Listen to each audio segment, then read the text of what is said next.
दोस्तों नमस्कार।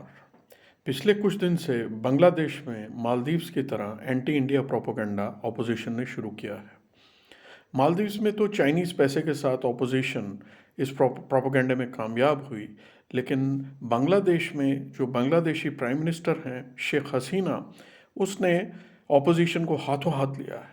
इस प्रोपेगेंडा के अगेंस्ट शेख हसीना ने कहा है, अगर इंडियन प्रोडक्ट्स को बायकॉट करना है तो आपने अपनी बीवियों के क्लोजेट में जो उनकी साड़ियाँ रखी हैं पहले उनको आग लगाएं। आप जो ईद पर और बाकी के त्योहारों पर इंडियन मसाले यूज़ करते हैं उनको आग लगाएं। शेख हसीना ने उनके प्रोपेगेंडे से दबी नहीं पर उनका पूरा मुकाबला करने की कोशिश करी। बांग्लादेश इंडिया से करीबन 14 बिलियन डॉलर्स का सामान इंपोर्ट करता है और इंडिया को करीबन 2 बिलियन डॉलर का सामान एक्सपोर्ट करता है। अगर इतना बड़ा गैप है इनके इंपोर्ट एक्सपोर्ट में और ये अगर इंडियन गुड्स को बैन करते हैं तो बांग्लादेश में पाकिस्तान की तरह बहुत इन्फ्लेशन आ सकती है। इसका अंजाम बांग्लादेश के लिए पाकिस्तान की तरह अच्छा नहीं होगा। आगे ब्लॉग देखिए। अगर पसंद आए तो चैनल को सब्सक्राइब करें, लाइक करें, शेयर करें और कमेंट भी करें। और अगर कोई चीज़ पसंद ना आए तो उसके बारे में भी कमेंट्स में ज़रूर लिखें ताकि आगे हम आपके लिए अच्छे व्लॉग्स तैयार कर सकें। Thank you. कि इस वक्त जाइंट इंडिया पूरी दुनिया में वायरल हो रहा है। इसकी वजह यह है कि अब दुनिया के इलेक्शंस में भी इंडिया की बात की जा रही है कि इस वक्त बांग्लादेश में जो इलेक्शंस हो रहे हैं उसमें शेख हसीना ने अपने ओपोनेंट्स को जो है ना वो उड़ा के रख दिया, क्योंकि उनके ओपोनेंट्स कैंपेन इंडिया आउट चला रहे थे। अब इंडिया आउट कैंपेन यानी ये कि बायकॉट किया जाए भारत की जो प्रोडक्ट्स हैं। तो उस कैंपेन के ऊपर वो पहले जो है मालदीव्स में वो वाली कैंपेन चली है। और आपको पता है मालदीव्स और इंडिया के जो ताल्लुकात में रखना आया था या जो भी उनके रिलेशंस के हवाले से खबरें थी हम आप तक पहुंचाते रहे। तो मालदीव्स और इंडिया के उस झगड़े के बीच मालदीव्स की तरफ से इस तरह की कैंपेन चलाई गई, लेकिन बांग्लादेश के इलेक्शन में जो अपोजिशन है बांग्लादेश की उसने ये हथियार इस्तेमाल करने की कोशिश की। तो शेख हसीना ने उनको उड़ा के इस तरह रख दिया। शेख हसीना की ललकार ये थी कि अगर ये बायकॉट करना चाहते हो तो पहले तुम अपनी बीवियों की साड़ियां जलाओ। अगर तुम इंडिया की प्रोडक्ट्स का बायकॉट बायकॉट करोगे तो तुम्हें अपनी बीवियों को जलाना पड़ेगा। उन्होंने यहां तक कहा बर्न योर वाइफ्स, यानी बर्न योर वाइफ्स साड़ीज, यानी जो साड़ियां वो पहनती हैं पहले वो कहां से आती हैं। फिर उन्होंने कहा कि पहले आप जो मसाले इस्तेमाल करते हैं, जो स्पाइसेस इस्तेमाल करते हैं इंडिया के, आप उनको आग लगाएं। शेख हसीना ने अपनी जो ऑपोजिशन है उसको उड़ा के रख दिया है और कहा है कि ये तुम कैसे कर सकते हो, यानी इंडिया का बायकॉट तुम कैसे कर सकते हो, उसकी प्रोडक्ट्स को तुम कैसे बंद कर सकते हो। इसकी वजह यह है कि तुम्हारी जो बीवियां हैं, हमारी जो खवातीन हैं बांग्लादेश की, वो साड़ी पहनती हैं और इंडियन प्रोडक्ट वो पहनती हैं। यहाँ पर बड़ी तादाद में जो है इंडिया की जो है वो प्रोडक्ट्स आती हैं जिसमें गारमेंट से लेकर और स्पाइस तक शामिल है।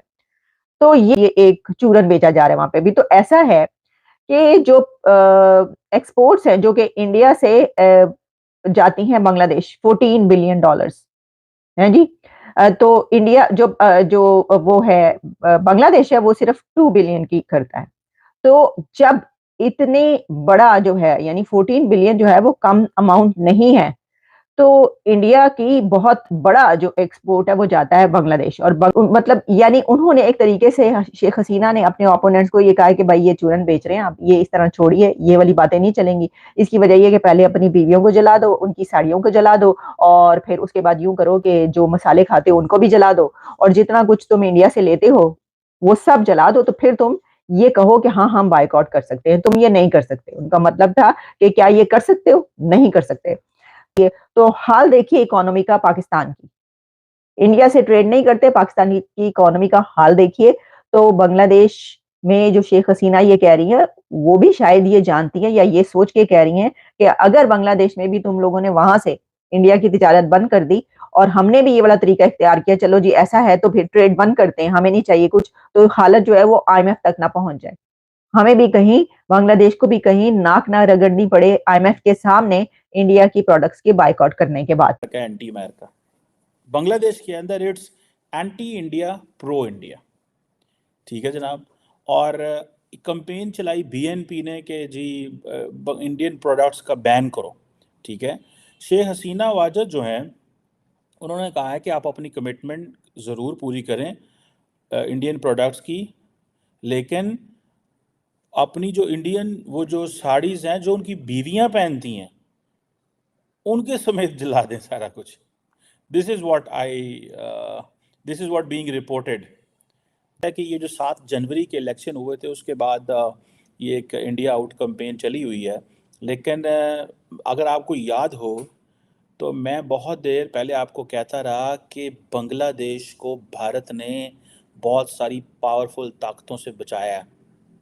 मैं आज ही बयान पढ़ रहा था, अवामी लीग के जनरल सेक्रेटरी हैं जो उबैदुल्ला कदीर साहब जो हैं, उन्होंने ये कहा कि इंडिया की सपोर्ट की वजह से बहुत सारे जो ताकतवर मुल्क हैं उन्होंने बांग्लादेश के इंटरनल मामलात में इंटरफेयर नहीं किया, मेडलिंग नहीं की।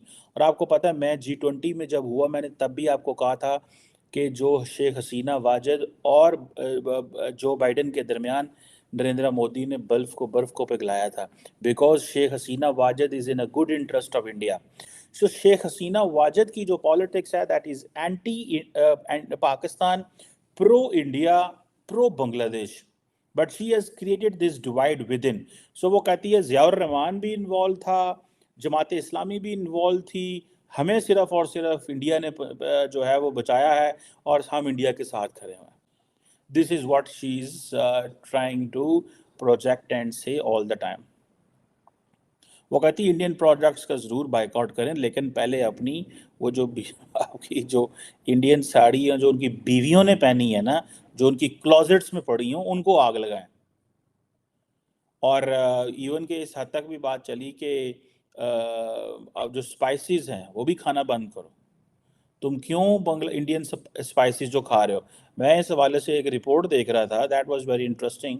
जो स्पाइस ट्रेड है, ठीक है जी, आप ये समझ लें कि कोई इंडिया जो है वो लाखों हज़ारों टन जो स्पाइसेस हैं वो बेचता है बांग्लादेश को, और पर्टिकुलरली कब बेचता है?